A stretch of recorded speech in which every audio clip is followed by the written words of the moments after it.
Hello, everyone, and welcome to the Auto Innovators webinar, Transforming Personal Mobility Through Artificial Intelligence. My name is Tara Hairston, and I am super excited to be with this panel of experts to discuss how the automotive industry innovates with artificial intelligence, as well as how the development and deployment of AI-enabled mobility technologies, intersect with important public policy issues. Now, before we begin, I have a couple of quick housekeeping items. First of all, this webinar is being recorded, so a copy of the recording will be made available to all registrants as well as posted online. And second, please use the Q&A function at the bottom of your screen to ask questions. We will try and answer all questions towards the tail end of today's program. Now, I think we should go ahead and kick it off with having each of our organizations, our panelists, introduce themselves and their organizations. I'm going to start. Hey, John, let's have you kick off and introduce yourself and your organization, please. Sure. Thank you, Tara, and thank you for inviting me to the session today. Really excited to be here and participate with these great panelists.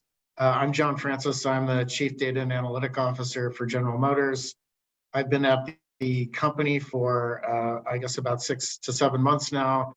And before General Motors, I've worked in a lot of different retail organizations, from Amazon to Starbucks, Microsoft, T-Mobile. So a lot of consumer-centric businesses and very data-driven organizations. And I think for me, just personally, the thing that got me most excited about General Motors was really this push for being more consumer-centric and being software and technology-led. And in fact, Mary Barra, our CEO, even talks about GM being a technology company, which I know is a bold aspiration, but once I heard that, I knew I had to come and join the team. So excited to be at GM and excited again to be on the session today. Thanks, John. Appreciate that. Let's turn it over to Neda. Neda, go ahead, please. Yes, thank you, Carol. Likewise, really excited to be here with these fantastic panelists. My name is Eris Vietic. I am responsible for artificial intelligence and autonomous driving software engineering at Stellantis. Stellantis is the parent company of the great brands that you see behind me, and having these brands in-house, being able to develop these software capabilities for them and indeed participate in this mobility tech transformation is what drew me to Stellantis. Again, very excited to be here and to discuss these really important and timely topics with everybody. Great. Thanks, Neda. Thank you for being here as well. Matt, how about you? Thank you. And like the others said, really a pleasure to be part of this panelist team. And thanks, Tara, for hosting this and leading us through this. So I'm Matt Kuhn. I'm at Bosch now, actually 26 years. So I can't say that I came to Bosch because of this change, but I've been definitely drawn because of it, starting from the world of ABS and ESP systems and safety, moving to airbag and safety. And then now the drive to all of the innovation that's happening around driver assistance and that has actually been what pulled me into now the parking area, where I'm responsible for the parking for North America and also software enablers for data-driven development. Yeah, with that, and we'll talk quite a bit about the things that we're doing, how we're using it in this system in the next hour. So I'm looking forward to it. Great, Matt. Thank you. And last but certainly not least, Park, please go ahead and introduce yourself. Oh, Tara, and thank you so much for inviting me and our team to this panel. I'm Paraboltas. My accent is Swedish, so if I have a hard time understanding me, it's 25 years in the US and I still have the accent. My background is primarily in reliable systems, usually developed for the large enterprises and governments in the world. I spent 30 years building that. As I observed software making into transportation, I thought it was a very exciting space. I think many of the experiences I have and my colleagues have in building highly reliable AI-centric software in other industries is applicable to this industry. So we are represented by a small company here in California that builds software, AI software for the transportation industry. We build perception systems, planning systems, control systems, and we work primarily with the OEMs. And yeah, that's us. Great, Parth, thank you. And thank you everyone for taking the time to introduce yourselves. So I'm going to start with kind of a foundational question to do a little bit of level setting for our discussion today. So I want to ask each of you, how is the automotive industry innovating with artificial intelligence to achieve various safety, vehicle functionality and environmental goals, and as well as to bring benefits to consumers. So how about we start with Matt? How is Bosch engaged in artificial intelligence? Great question, and I'm glad to talk about it. So we have used it, and much like Par mentioned, we're using it very heavily in the areas of perception, whether it's in visual perception or it's with ultrasonics perception. Some of our latest innovations have been around in the parking area, how to apply machine learning to ultrasonic sensing, for example. This is something we've transitioned from the old style where ultrasonics, which is sending out the echo, you know it in your car as the beep beep when you back up against an object. It's gone from that to being much more of a surround detection system and be able to find things that are happening near to the vehicle. The issue we've had in the past was when all you needed to do was alert the driver, you could pretty much ignore the data you didn't want to look at, meaning you would focus the sensors somewhere that could only see things that needed it. As we develop now in the future, we want to use these sensing elements for much more, being able to identify what objects are there, whether they're high, low, whether they're relevant for braking or not, detect pedestrians and things like that, in which case just knowing if it's objects there or not isn't enough. To bring the right level of safety, we need to know everything that's happening. So we started collecting more data about the echoes. And what we found was we could do a lot of manual editing to filter out and find what was high and what was low. But it consumed a lot of effort to figure out what was going on with classical methods. We achieved some level of success, but to raise the level of performance and increase the true positive and true negative cases so that you were actually braking on truly relevant and not braking on non-relevant systems. AI and machine learning allowed us to take that one step further to really start identifying things so that you don't brake on leaves, but you make sure you always brake on, say, your pet or a child or some other object. So it brings it to a much higher level of confidence. And to the consumer, not only do you get that level of confidence and potentially improvement to your safety, but you also get much more confidence in driving. You can see the objects sooner. You're able to then, as confidence, see what has been alerted to you so that you know that the system's working well, and then overall gain trust in the system working for you. So those are some of the things that we have done with it. Similar on the video side, but ultrasonics is one of the areas that we have done a big step forward that I think we're leading right now in the industry for it. Great, Matt, thank you. Netta, I'm going to turn it over to you. How is Stellantis innovating with artificial intelligence? Yes, absolutely. So definitely, as Matt was pointing out, autonomous driving and ADAS systems are a very important application domain for artificial intelligence. Perception, the ability of the car to understand the world around it, is a fundamental area. The world is so complex that without leveraging these techniques, simply the complexity of solving those problems gets to be too high. So definitely there, but we're also seeing it make its way into other parts of that stack. So even in the way that the car plans the path ahead, the way that it, creates maps of the surrounding environment, the way that it combines information across different sensor modalities, we're seeing AI really provide a lot of support here, especially for these corner cases in the real world. Another area where we are deploying artificial intelligence is in the area of cockpit, so smart cockpit.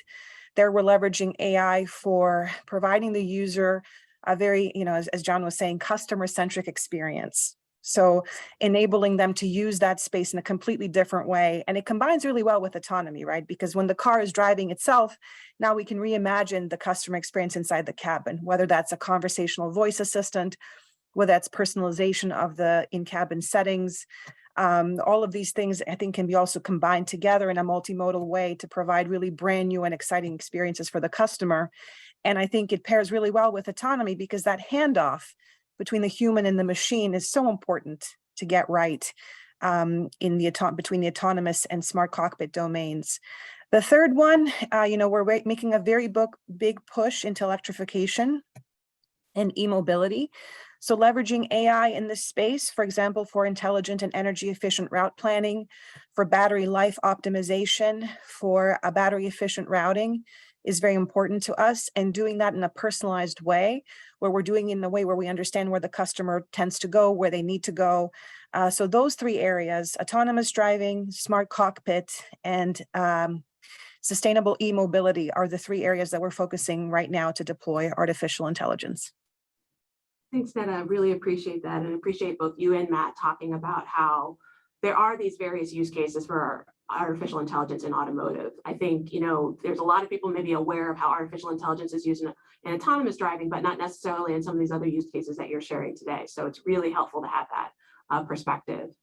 John, I'm going to turn it over to you.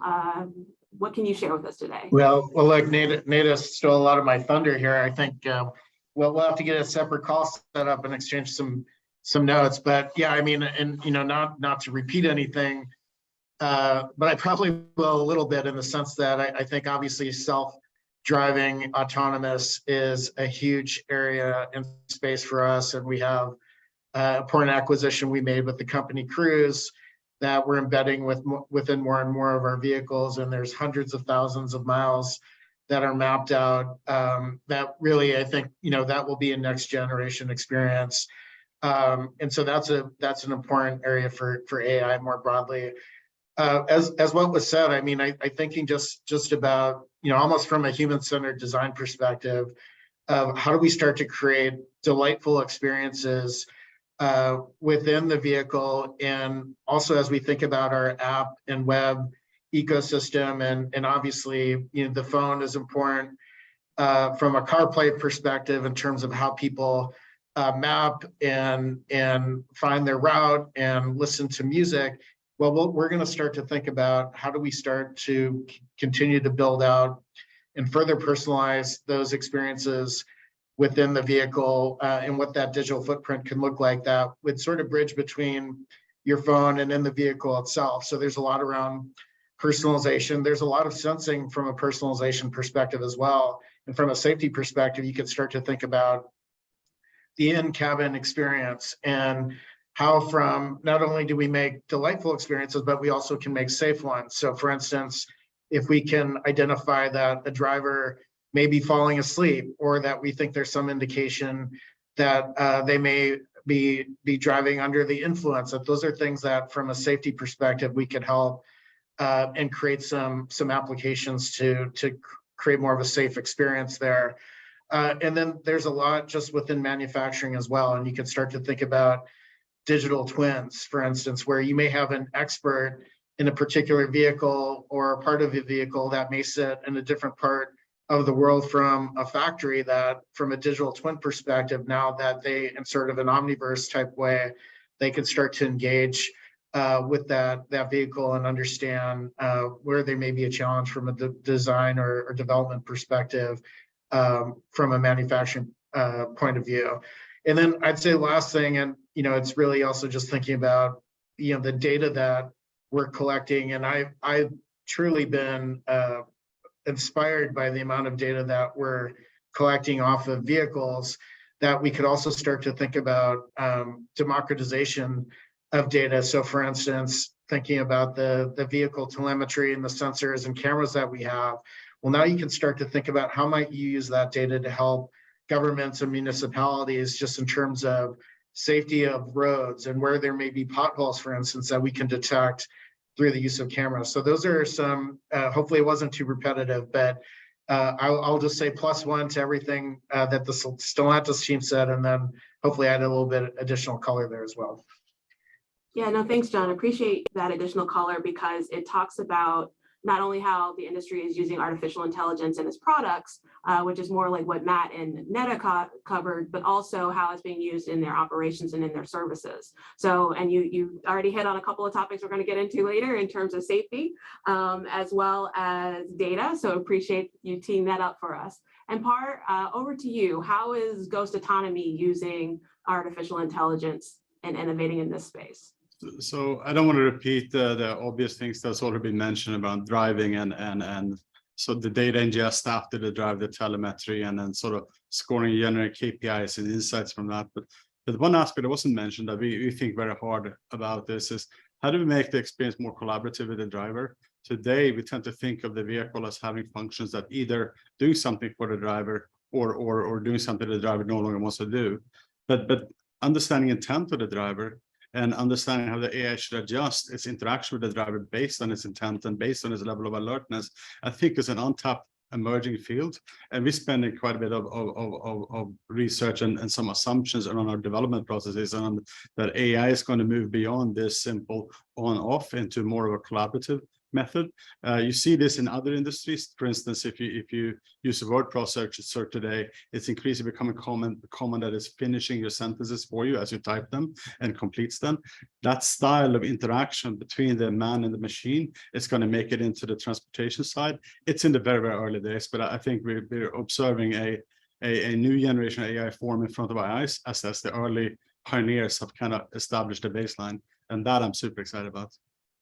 I know that's great. I mean, obviously, we're all very familiar with the recent stories about generative AI and ChatGPT going from ChatGPT 3 to now 4. Obviously, a lot of concerns in that space. So thank you for kind of teeing up that that's another area that's being looked at in terms of developing that more collaborative model.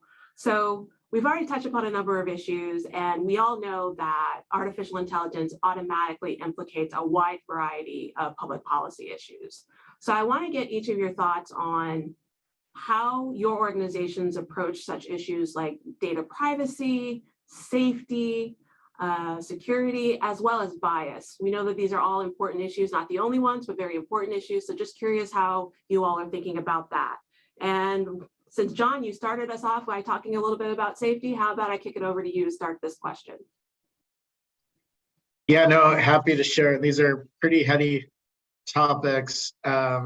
And, you know, I think probably, and hopefully I'm not alone in this, but I think probably a lot of us are struggling with how best to tackle it. So I can certainly share my thinking on it. And it's not to say that we've got this fully baked and it's fully mature, but I think as you think about you know, privacy and safety and governance, I think broadly speaking that one, there isn't really so far one size fits all solution, and I think a lot of it is really dependent upon specific applications.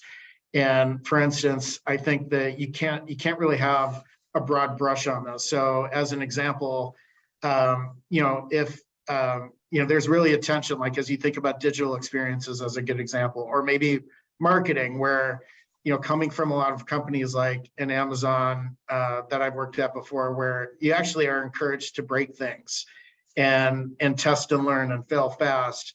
Well, there's really a natural tension there with that type of thing and approach and test and learn against where you have a very high bar, obviously with autonomous driving, where the test and learn is going to look significantly different. So I say that as context because I think as you think about the application of safety and bias, you can't really paint a broad brush. You almost need a rubric to say, well, where do we need to have a significantly higher bar in terms of the application of AI and how we think about it from a security and safety perspective versus something where it should be more, you know, you're going to be more comfortable perhaps maybe innovating and putting out some applications that might be more customer centric, for instance, within a GM app, as an example, that may not have the same bar from a safety perspective. So I think my first thought on this is really just making sure that we're kind of being thoughtful and almost like building that rubric out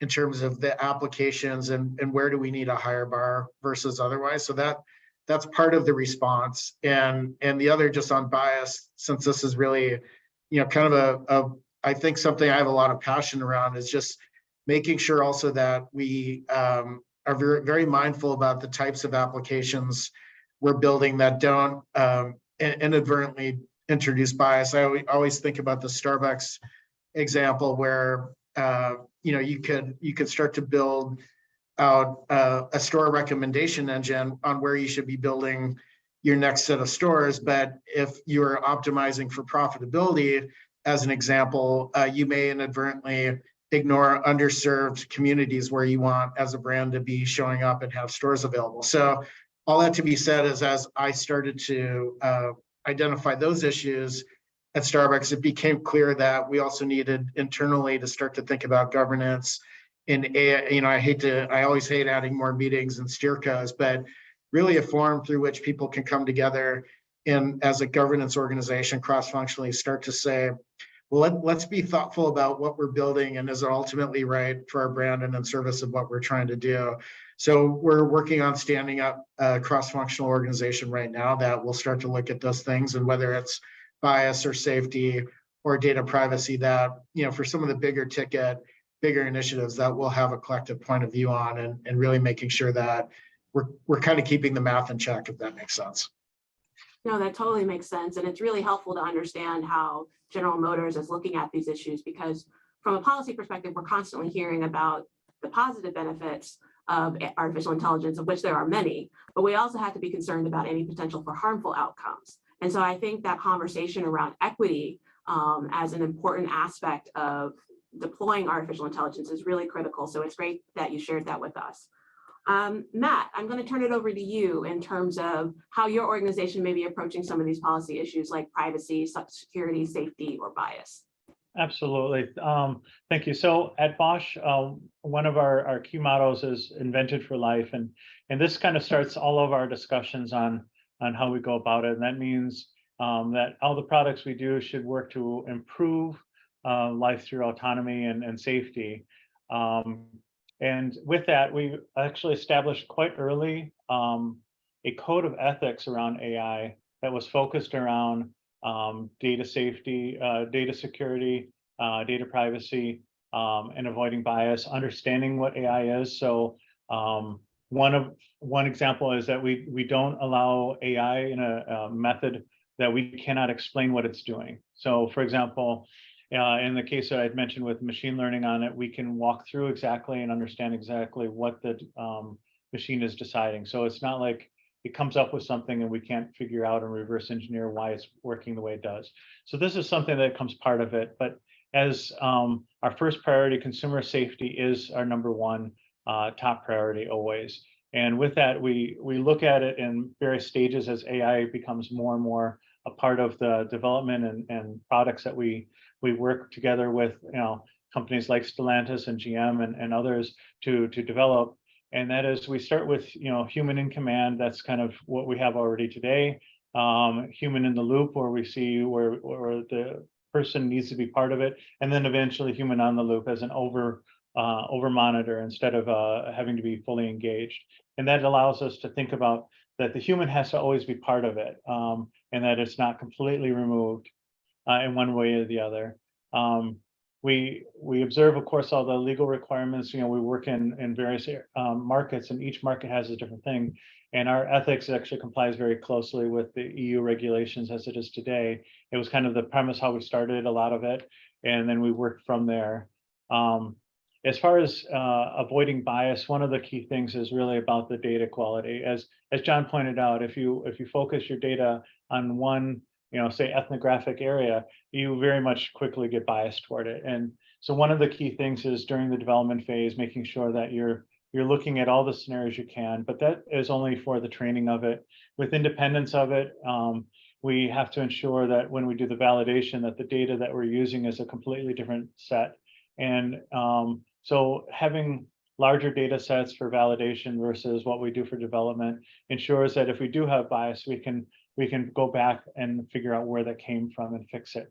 So it's really about the quantity of data and the variety of the data that we can get, and looking at all those cases. So when it comes to perception, ensuring that you're not doing all of your stuff in perfect sunlight, but you're actually looking at it from different lighting conditions or weather conditions, different temperatures, all these things that might influence it, as well as having a larger data set that comes from maybe even being able to take advantage of other markets where we have data sets from, to see that we have a rounded input to how the machine is able to learn, or is able to optimize the deep neural nets and such to get the best and most robust output from the algorithm. Great, thanks, Matt. I think it's really important that you talked about, as part of the code of ethics, looking at the explainability of how Bosch approaches artificial intelligence. We're constantly hearing about the importance of explainability, interpretability, transparency when it comes to AI. And so it's great that Bosch is already looking at these issues, because I think it's going to be really critically important for the automotive industry, but all deployers of artificial intelligence to really come around and consensus around how the best practices for those three things are being developed, because there doesn't seem to be necessarily that consensus now, but we all know that it's really important that that consensus emerge.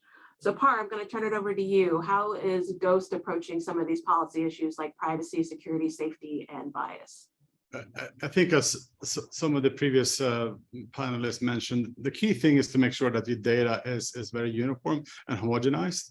And the danger of having data sets that are unbalanced is you're going to have biases in them. Whenever you have biases in them, your AI is flat out not reliable. What we do, but I think is a little bit unique to the industry, is we build mathematical proofs that analyzes our data and analyze this for balance, to make sure that we know over or under representation in our data, and that we can create proofs around that. We do that, of course, both for our training sets as well as for our validation sets, and then we do that then through simulation and throughout. And I think the way you avoid bias is you need to have a complete data set that is uniformly distributed regardless of amount of samples you have from the real world, so you can filter out, create a smaller data set that represents the real world in a uniform way, and doing that mathematically and I think is the only way to really reason about it. Doing that through testing is likely to just increase your biases when it meets the real world, and you find these rare occurrences that you may not have in the data set. And that's how we approach it. We think it's unique. We think that's how other industries work. If you look at Wall Street and their model for doing automated trading, they had to remove the biases, or one day we had an unusual trade that destroyed that firm's entire trade desk. And I think that's a pretty common approach to it that's making its way into AI, and that's the path we're pursuing. Great, thank you. Both you and Matt talked about the issue of data quality and how important that is. So I think that's just really important to reiterate as we talk about these policy issues. Netta, did you have anything you'd like to add in terms of how Stellantis approaches these policy issues? Well, first, I would like to plus one everything that my co-panelists have said. I think, you know, the data quality aspect that you bring up is fundamental. I mean, we all know there's garbage in, garbage out. So unless your labeling guidelines are good and accurate, unless you have ways in your offboard tool chains to check for data integrity, super nitty gritty things, synchronization, and that plays out into responsible and ethical AI, by the way. So they're not decoupled. This is not a geeky thing that I, as an engineer, should do. This ends up literally having an effect into the performance of your model. So I think it's really fundamental. The other thing that I think both Matt and John hit on is explainability. So one thing that we observed a few years ago is this trend in AI, let's say in autonomous driving, to take in a picture and have a steering and braking command come out, and a big black box AI model in the middle. And we're like, no, you can't explain that. You can't explain that. You have to factor this problem, right? And so that's why we're seeing folks, you know, Matt, Par, John, all talk about perception layer, right? And then this other layer, and then this other layer, and then you're metricating each layer, right? And you're understanding how the information flows between them. And then in your infrastructure, you have to have complete traceability as to how you got to each of those factorings and each versions of your model, right? We're putting hooks and plays into the tool chain. So we're not even talking about what runs in the car. It's the tool chain that traces this genesis of the model, data set version 1, set of hyperparameters version 1, training precision version 1, deep neural network layers version 1, architecture version 1. Then what did you change to get to version 2? Because our responsibility is to not only be able to explain, but to repeat.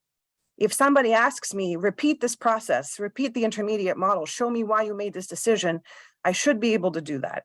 And those hooks have to be put in place from the beginning in the tool chains that develop the AI into the school of AI. And that's the fundamental part, I think, of explainability and traceability, and is also the ethical and responsible thing to do. So they all I think, interplay that way.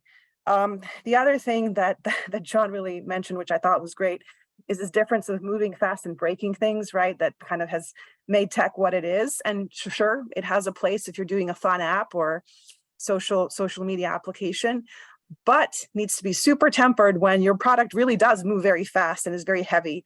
And so I think a lot of these practices that we're talking about here highlight, in some sense, how we are unique as an industry. Key things that we are considering that maybe traditional tech didn't have to worry about as much, and also why we believe that we're a really important part of the AI ecosystem, why we have a lot of really deep and meaningful things to say about how AI should be done in the broader AI conversation. They simply haven't needed to tackle some of these issues that we're really, digging deep into. And then finally, I think all the panelists touched on the importance of diversity to combat bias. One thing that we have found really helpful is if the development teams look like your customer, because they oftentimes pick up on things like, hey, we really should add this, part of the data set, or really should be representing, this demographic. This tends to be really helpful. And I think this plays into observations that we've seen in the industry in general, that diverse teams make the best products. But if you kind of unpack under the hood why that is, it's because they pick up on these things that end up eliminating bias, even in the way that the product is developed. So I think that that's a best practice that has really helped in combating bias, making sure that your data set covers all the different statistics that you need, covers your full user profile, reflects the real world usage. And so that's something that we found very useful in this space. Great, Netta, thank you. I think it's so helpful to have you not only reiterate some of the points that were previously made, but also to get into the specifics in terms of that explainability component, and then also the repeatability. We've heard from policymakers that the transportation sector can really be a leader in terms of sharing the best practices and lessons learned when it comes to the deployment of artificial intelligence. So it's really helpful for all of you to be kind of elucidating and articulating some of the best practices that your individual organizations are undertaking to approach these issues. John, I see you have a hand up, so go ahead. Yeah, no, I was just inspired by the panelists here. And I think just in terms of repeatability, I think the other thing that, and like maybe some of my own past mistakes, but I think typically in organizations, they try to move fast to build AI. And what ends up happening inevitably is you end up standing up a lot of point solutions, which then are, of course, in most cases, their own separate stacks and approaches and methodologies. And of course, very resource intensive, which is not great from a shareholder perspective.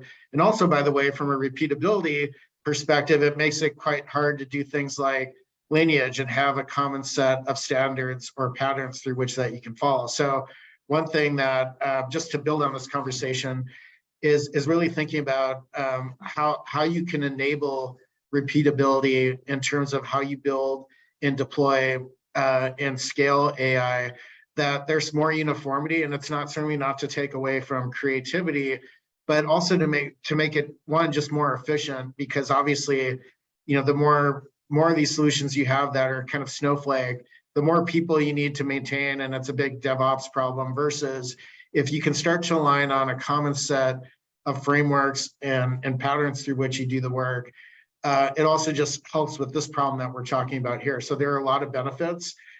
So I just want to make sure to highlight that too. That's a big focus for GM right now as well. Great. Now, thank you for sharing that additional context. I think it's so important to have that discussion around the efficiency that artificial intelligence is supposed to bring to operations or product development and things like that. But if you're not thinking about that in terms of how you develop solutions, you can really get lost in being able to achieve those gains in efficiency. So we've already touched upon data quality. And so what I want to ask you all is, because we seem to be getting a lot of questions and relates to how is the industry innovating with artificial intelligence, and how is it learning lessons from other sectors? So we've already talked about how the safety first priority of the industry can really hopefully impart some lessons learned to the sectors that are looking at artificial intelligence either previously or currently. But I want to see what we may be learning from other sectors with regards to development and deployment of AI-enabled mobility technologies. Anyone want to take this question? I'm happy to kick it over maybe to Par. Why don't you kick us off? I can start. So when we built the company, we looked heavily at other sectors that had built systems that had to really function well, that had to be high performance in the real world. As Neda pointed out, when you move a heavy object at high speeds, you need to make good decisions at high frequency. And so there are some industries that have shared similar traits that also have high consequences of making a bad decision. And so we recruited heavily out of the high frequency trading, particularly mathematicians. We weren't so interested in some of the other parts of high frequency trading. The mathematicians that build the models. We care deeply about combinatorics of signals. I think Nada made the same point there, that you're going to take multiple signals. You want them to be independent of each other using separate AIs, but you want to be able to combine them to reinforce a prediction. And then we looked heavily towards enterprise tech for reliable software architectures and tool chains that we could build. The industry is not yet mature enough to have a whole lot of ready-made tool chains that you can buy from companies or purchase. It's increasing as we speak, as it's maturing. And finally, we used heavy dose of mathematics to prove both the data sets as well as the systems, and finally simulation. And I think combining sort of the proven industries of enterprise technologies and its resiliency architectures with the high frequency trading and their rigorous data analysis to kind of build a new type of system, and then incorporate, of course, the latest finding out of academic research that for us has proven really well. And that's how we build the foundations of our company. I think there are lots of industries can benefit about it. But one big difference perhaps versus some of those other industries is you have to build a complete system. You can't do what you sometimes do in other industries where you say, I have a known weakness in my system here. I can ship it because it's unlikely to happen. The consequences in the industry of something that's unlikely can be fatal and severe. So you don't have that luxury. You have to build a complete system, and it has to work in all the dimensions that you assert it to work. So the way you think about safety, that aspect of automotive is married together with these other disciplines, and I think you get a approach that works pretty well. And that, I think, is what's going to accelerate and be transported out of this industry to other industries as it matures and progresses.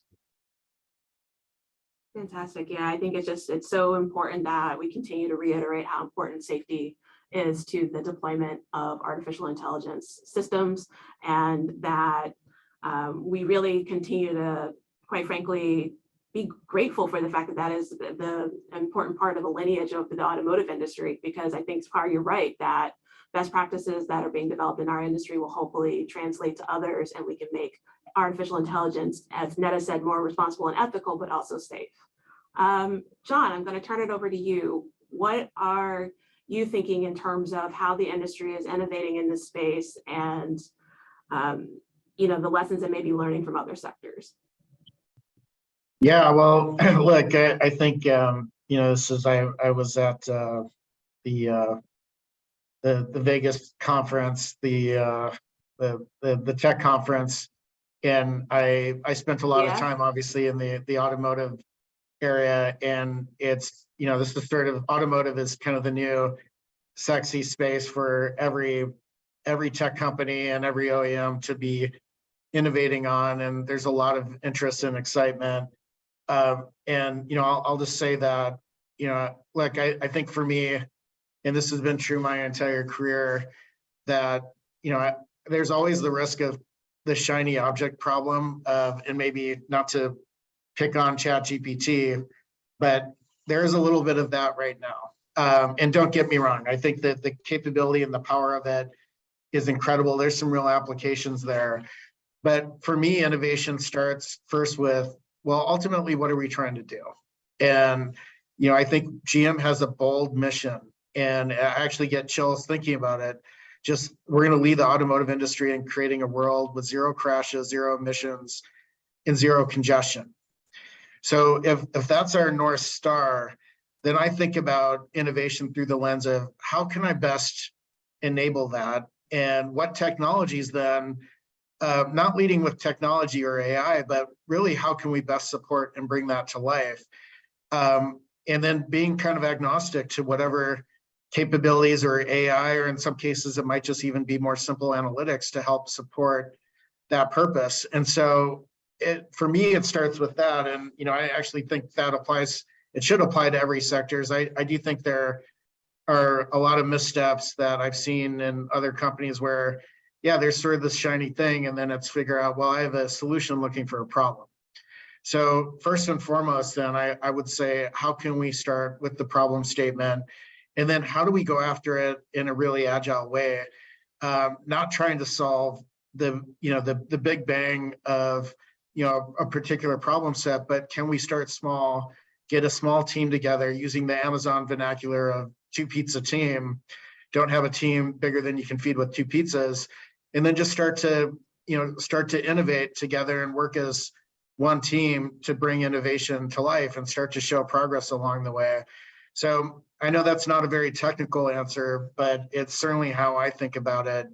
And I see that as a huge opportunity for GM. There's a lot of muscle that has to be built here to bring what I said to life, but I'm confident with the kind of folks that we're bringing into the company now that we're going to get there, and we're going to have a very innovation-minded organization. Well, I love a good mission statement, so it's great that GM is looking at it through that lens. Matt, over to you. How is Bosch, thinking about the innovation in this space for the industry, and any lessons learned you can think of that we are taking from other sectors? Yeah, so maybe first, as Bosch may not be as recognizable as say GM or Stellantis in all of the mines. We actually operate in a number of other sectors. So mobility is one of them, but we also work in the industrial and energy, as well as consumer goods, power tools, and home goods. So in some of those cases, we're already operating in it and able to get some lessons learned actually through those other product areas. We have, for example, in Pittsburgh, our corporate research, where we are able to feed these types of concepts through before they get pushed into product areas for further innovation. So it's one of the areas that we start the innovation process, and then based on whether this is an area that could benefit, and that's actually, I mentioned the machine learning based ultrasonics. This started in a corporate research project, and as it saw that the reliability of this was far superior to what we could do before, it could then mature its way into potential product areas, and that's what how it worked. So so this coupled together with what we do with the AI Code of Ethics, this was developed based on some lessons learned that came out of some of these other industries to make sure that we were taking an ethical approach about how we develop the AI. And of course, that being influenced a lot heavily by what happened with the EU regulations, and of course, some of the things with data privacy leaks. We look at that and try to figure out how we are different. And some of the things, as you've heard already several times, is where we operate isn't trying to necessarily sell more widgets. So it's not less on the commercialization side, trying to bring product in front of the end customer, so much as making a safe transportation, a safe and reliable transportation for the end customer. And that means using AI in a different way, that it's actually to improve the safety and improve the perception, and improve the capabilities of the humans inside the vehicles. So that's one of the key things that differentiates, I think, the automotive, and I think Par mentioned this before, and I think it's really a key message, is the fact that in a lot of other industries, you can push out something that's still in beta testing, and if it has a small failure rate, you say, well, that's okay. We'll get that on the next release. And automotive, people, and John alluded to it, is we're driving at potentially very high speeds, and these can be very dangerous, fatal if done wrong. So we don't have the luxury to experiment with the public. So this has to be well vetted well before it gets to the public. And that's one of the key differences, that in automotive, we have to take and put safety always first, and then look to see how it can help improve the safety of the users and of the public. Great, thank you. Netta, do you have anything to add on this question? Yeah, I think, building on what Par was saying about learning from other industries, I very much agree to his comments. The other industry that we've really looked at is the aviation industry. So if we, look at them, they kind of took a big step in automation. And we also looked at failure modes over time, and a lot of them happened because of this human machine interface in the handoff between the human and the machine. And, at that time, they were not using a lot of AI and machine learning, but even if you look at some of the failure cases in our industry, it kind of follows a similar pattern. So getting that interface right from the beginning and then leveraging the new technical tools that we have in our toolkit, AI and ML toolkit, is really, really important. And in fact, if you look at consumer perceptions of these systems and ultimately their success in the hands of the consumer, a lot of it depends on getting that handoff correctly, making sure that user understands what the vehicle is doing, making sure that the AI outputs are really well understood. And that, I think, also is something that will drive not only safety, but adoption. You can have a safe product that, people still don't want to use. And that is not in alignment with, principles of customer centricity. So I think this is a big, big learning lesson for us. The other one on the innovation, I think like John was saying, with ChatGPT or even more broadly, these new large language models and generative AI that is, the buzz in kind of the, traditional tech industry, we do look at that. We do pay attention to that. Safety is first and foremost to us, but we are innovative. We are open to new ideas, especially if they are aligned with our goals. So maybe ChatGPT or some of these other language models, large language models, will help us with some of our goals, for example, as relates to the smart cockpit. In terms of enabling new experiences, if we can do them in a way that complies with, like the embedded compute that we have in the car or other requirements. So I think that, we are open to looking at what traditional tech is doing and adapting it to our use cases with, again, like Matt was saying, with safety being first and foremost, because that's our responsibility, being the industry that we are. Fantastic, thank you, Netta. I know I could keep you all on this for probably another couple of hours and continue asking questions, but we have a number of questions that have come in from the audience. So let me see what we have first. So number one I see is, what regulations do you need to make AI safe for consumers, especially for autonomous vehicles? Who would like to take that question?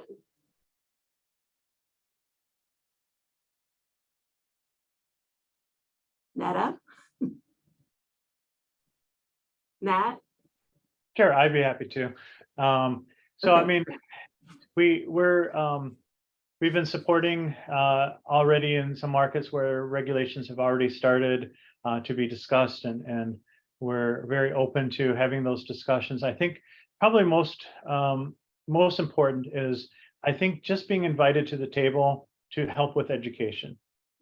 Forums like this, and maybe even more concentrated ones with specific topics in mind.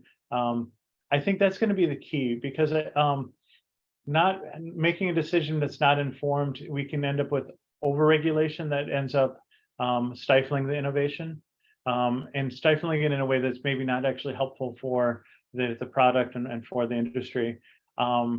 So I think probably the most important is really just being able to have that opportunity to be part of the discussion. It doesn't necessarily have to be Bosch, but I'm happy to offer Bosch as a contributor to it. But I think every one of my panelists would agree that being able to weigh in and discuss exactly how things are used, how it's not being done, and bring more background behind it will help to make sure that what regulations happen are meaningful and useful for really furthering the innovation without causing any potential risks to privacy or whatever.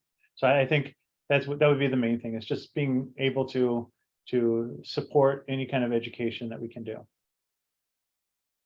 Yeah, and I think that's really important to be seen as a stakeholder in these conversations, because as you've all noted, there's a lot of buzz around generative AI and large language models, but the implications of policymaking with regards to artificial intelligence on automotive is a really important issue as well. So we just need to make sure that those that are making policy are conscious of how artificial intelligence is being deployed in the automotive industry so that policy can be developed appropriately. So I'm going to jump around to another question, and that question is, please define ethical AI and whether or not all panelists agree on that definition. Netta and Matt both kind of raised, ethical and responsible and safe AI. So Netta, maybe you can start us off. Yeah, absolutely. I think that, ethical AI really refers to applying the principles of ethics. So the moral aspects, the judgment aspects, explaining why you're doing what you're doing, just as we do in any other ethics fields, to the practice of artificial intelligence. So it's marrying those two things, the core concepts of ethics and the core concepts of responsibility, with this new technically complex and not yet, fully broadly understood area. And I think that's why it's so important to have practitioners involved in the conversation around how to define that and how to, let's say, regulate that. Because I, to be frank, don't see another way that we can come out with regulation that will ensure safe and responsible operation and doesn't stifle innovation at the same time. There is an inherent creative tension between these two things. And sometimes something that might sound like the right thing to do may not be yet fully married with the reality on the ground. And that's why I think, we are so interested and eager to be participants, active participants in that conversation, and offer our thought leadership that is grounded, frankly, on working on this stuff day in and day out and sharing our best practices, and doing that from the beginning. So we don't have to replicate this, nonlinear trial and error path. We can just get to the best practices right away based on our learnings, based on our experience, and encode that into the guidelines and principles of responsible and ethical AI that then, becomes the foundation, for example, for a set of good regulatory practices that help us walk this, delicate line between ensuring safety and responsibility while also enabling innovation at the same time. Great. Thanks, Netta. I appreciate that. Next question we have, and I'm probably going to turn this one over to John. What skill sets are you hiring? Hey, sorry, from Tara, real quick. I graduates? think Par had his hand up. I just want to make sure we Oh, caught I'm sorry. Oh, sorry about that. Par, go ahead. Can you hear me now? Perfect. Yeah, so Yes. I want to build upon these two previous questions, the regulatory and some of the ethics side of the house. I think one of the key things is from a regulatory side, I think it's important that technology regulation is technology neutral. The thing I fear the most is regulations that insist on a specific technology approach to solving some of these problems. And I think that would set us back. That would freeze us in time. And technology neutral regulations, I think, would be supremely helpful. I think being prescriptive, I heard some ideas about like, if you have this many images or this many miles, somehow that serves as a proxy of quality. It does not serve as a proxy of quality. All it tells me is you have lots of images. They can all be of the same thing or very tiny variations of the same thing, and tell me nothing about whether you built a balance system that works in all scenarios that you intended to support. So I think that's the aspect I would ask out to regulators. The second thing I would suggest, and this is just a suggestion, a lot of regulation came after the previous decades of innovation. Those decades of innovation was driven primarily through mechanical engineering, collision testing, building prototypes for that, and a bunch of these types of things we now do more in simulation. And I would like to see regulations think a little bit more like how do they evolve, less out of the experiences from the decades of mechanical engineering and more out of the decades of software innovation that we now are approaching across the industry, and then certainly making its headway really rapidly into transportation. And I think if I would give guidance, I would think about it in those two aspects. Software as its own discipline in engineering, and how you can't really force mechanical engineering constructs into software. And secondly, how being prescriptive of which technology implementation path is what should be regulated. That would be an absolute mistake. And that's my opinion. No, thank you for that part. Really appreciate it. I think we would all be in agreement that that regulation needs to be technology neutral, and that overprescription is not particularly helpful as we seek to innovate in this space. My apologies for missing your hand up earlier. So John, I wanted to ask this question because I think folks may be looking how they can get a job in this space. So the question is, what skill sets are you hiring from college grads today? So Par mentioned, that we are looking at more software related disciplines. What are you looking for in terms of potentially new hires? Well, like I may be an oddball here. I guess a couple of things. The technical capabilities and skills around machine learning and data engineering and data science, those are all just, and statistics, obviously, statistical inference plays a huge role in many different applications. So those are the types of, just from a technical capability perspective. The thing that I've observed, that the other pieces that maybe are harder and, that we really look for, I guess maybe softer skills, just in terms of, like, a lot of what we're building, first and foremost, you have to be willing to have some empathy and actually understand the problem space or spaces of which you're working in. And I don't care if that is in marketing or if it's in automated vehicles. Like, I think just really creating a depth of understanding of what other organizations are trying to do, and how you can first and foremost think like a business owner, try to understand what it is that they're trying to do, and then bring to bear how you might approach that problem and bring solutions to life. So that's one. Two, and I don't know if anyone's a fan of Angela Duckworth, but if you're not, you should check her out. She's she's got a lot of social data on drivers of success. And one of them is, she's done a lot of multivariate modeling to understand what some of the key drivers are for someone to be successful, from a lot of interesting data and research. And inevitably it comes back to grit and determination and resiliency. And coming into this organization, 100-plus-year-old company that's done things a certain way for a long time, I'm looking for a lot of people that, sure, have the right technical capabilities, but are also going to be willing to work through a lot of change management, have a lot of resiliency and determination, believe in ultimately what we're trying to do from a purpose perspective.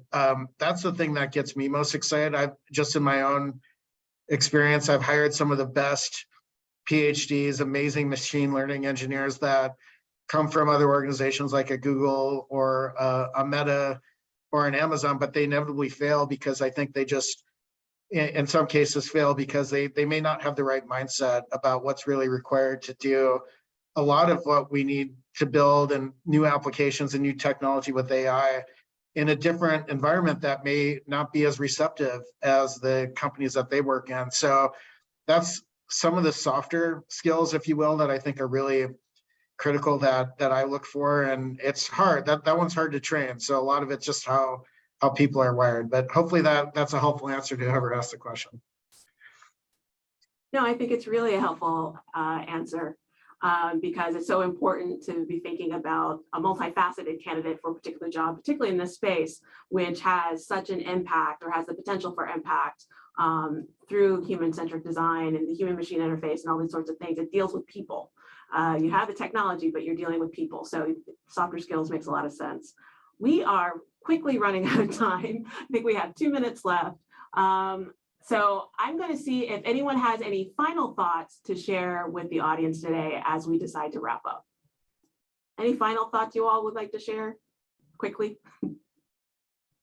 Just a quick comment that we would love to be part of this conversation, love to participate. This is the beginning and kickoff of that, but we'd love to have an active voice in that. I think we're bringing a lot of value to the table, through the practice that we're doing. So to folks out there, please don't be a stranger. I think this is just the beginning of this conversation. Great, Netta, thank you. Par, I see your hand up. Yeah, so totally. I think transportation and the mobility is entering a new era. I think it's been going on for a couple of years. It's going to continue for a couple of more years. It's going to change the relationship people have with transportation, just like it changed the relationship we have with the telephone. The telephone of the old is not the telephone of today. And we think about it very, very differently. And I think we'll think about the experiences in the vehicle, the experience of driving a car. It's not about an AI replacing the human, but how the car enriches the experience of the human and the occupants in the vehicle. It's dramatically going to change over the next couple of years. We're going through in a period of tremendous amount of innovation. I think it's super exciting. I think everyone in the industry and everyone who participates in regulating the industry is going to find this to be a pioneering era that I think will be super exciting. Great. Well, I know I'm excited, and I know I've learned a lot from all of you today. I want to thank all of you for being our panelists and for sharing your expertise and knowledge with all of us today. Matt, you have your hand up. Oh, thanks for the opportunity to just close on that. And I wanted to say, a lot of what John said on the aspects when we were hiring in that, I wanted to just echo that. I was, and especially glad that he emphasized the soft skills, because ultimately we can talk about any technical skill. And as Par mentioned, we're going through a big change in automotive right now, from being what we knew as the traditional years and years and years of driving a car, to where we're headed in as software developed vehicles become more and more the mainstay. And it's a really interesting future with a lot of innovation coming, and really having that mindset to grow with it. It's a great opportunity as we go through, and yeah, like Nana said, being able to be brought to the table to have these discussions, so that we're not afraid of what's happening because we don't know what it is. Definitely. Well, we have a number of questions that we didn't get to today, and I think they could probably form the basis of another panel discussion. So I want to thank the audience for tuning in. Just a quick reminder, today's webinar was recorded, so you shall be receiving a copy. And I hope everyone has a great rest of their day. Thank you, everyone, and thank you again to the panelists.